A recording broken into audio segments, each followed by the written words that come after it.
Hello traders, how you guys doing today? So I want to make this quick video, you guys, about the opportunity that I saw on Friday on TOS, you guys. I noticed the volume was way over 3 times the amount of the average volume. So then I look at the chart and I noticed it was trending up. So as you can see, it was average volume was over 2 million, and the volume itself it was over 17 million at the moment, way over 3 times the amount of the average volume. So it told me the ATOS was a strong stock for that day. So I noticed the pullback as it was going up in the morning. I noticed a pullback and it went all the way down to 38 cents. I ended up getting in at 39 cents. Besides that, I noticed the max was way over the divergence, trending down, coming down towards the divergence. So I noticed it was a good opportunity for trend to this to continue a little bit before it caught on and continued to go down. So I got in at 39 cents, and when I got in, it started to go up. And I ended up holding it for like about 15 minutes, I believe it was 16 minutes. And I went all the way up to 45 cents, but I ended up selling it at 44 cents because that was my plan, because I was happy with the profit and the percentage gain that I made off of this. But I sold it at 44 cents, and as soon as I sold it at 44 cents, it went up to 45 cents, then it dropped. Okay, and the reason it was dropping because I know the max signal was coming down closer to the diversion. The blue signal was bringing it down. Okay, so throughout the day I was watching it and I noticed it was more opportunity, so I ended up getting in at 42 cents.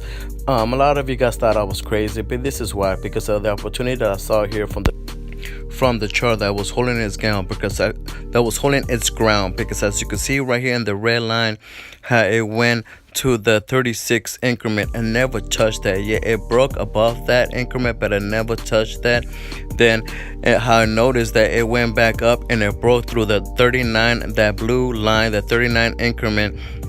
Then when it broke the 39 increment, it crossed over to the VWAP, that 42, that VWAP, that purple line going towards 42. So I noticed there was a good opportunity there because I noticed it was still strong. So I got in at 42.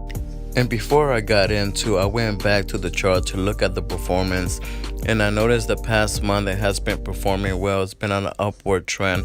I noticed that right here you got a green triangle basically telling you that the max signal just crossed over the blue signal and is trending up, going towards the divergence. Then it just crossed over the divergence about a day, 2 days ago. Then you get a red triangle on the RSI basically telling you that this is being overbought. So this is basically on the upward trend right now. That's why I got back in at 42, and my goal is to sell it about 50 cents, okay, or around that price.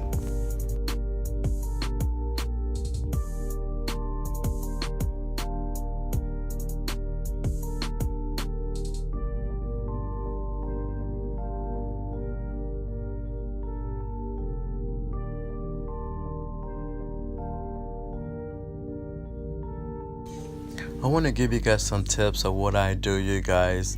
And one of the things that I do, that before the pre-market, I set up updates of what I'm looking at my watch list. Total of 10 watch lists, total of 10 tickers in my watch list. And as the bell gets closer to ring, I start separating the trash. As the bell rings, I separate all the losers from the winners. So from the 10 that I'm looking at, I end up looking maybe at 2, 3, or maybe 4 the max. And from there, I look at the volume, the average volume, to make sure the volume is at least 3 times the amount of the average volume, and increasing if I get in. Then I look at the chart to make sure, of course, it's performing well and it's trending up. And if I could find a reason why it's trending up, or a catalyst to give me more confidence to get in, I will too. And I always look at the resistance and the support before I get in.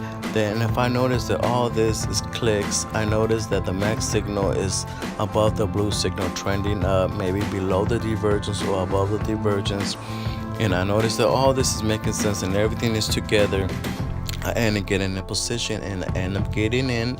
But remember, when I got in, I know the volume, I saw the chart, I know what's the resistance, I know what's the support, and I know the volume is 3 times the amount. And when I got in, I make sure the volume keeps increasing so more buyers keep getting in, so supply and demand and the price will keep increasing. Then when I noticed that we're getting close to the resistance, I saw it lit at the resistance or a couple cents above the resistance. But before I get into a position, team, this is all the stuff, all the indicators that I look at. Alright, team, so I just wanted to make this quick video, what I see, of the potential that I see, and the indicators that I use for me to take advantage of when I see an opportunity to come in and come out with money. So make sure you guys subscribe, make sure you guys hit that little bell so you guys get notified when I post a video. Make sure you guys give it a like, and make sure you guys join the Facebook, follow me on Instagram, and make sure you guys join the Discord app so you guys could get involved with everything that I do. Alright, team, talk to you guys later. Bye bye.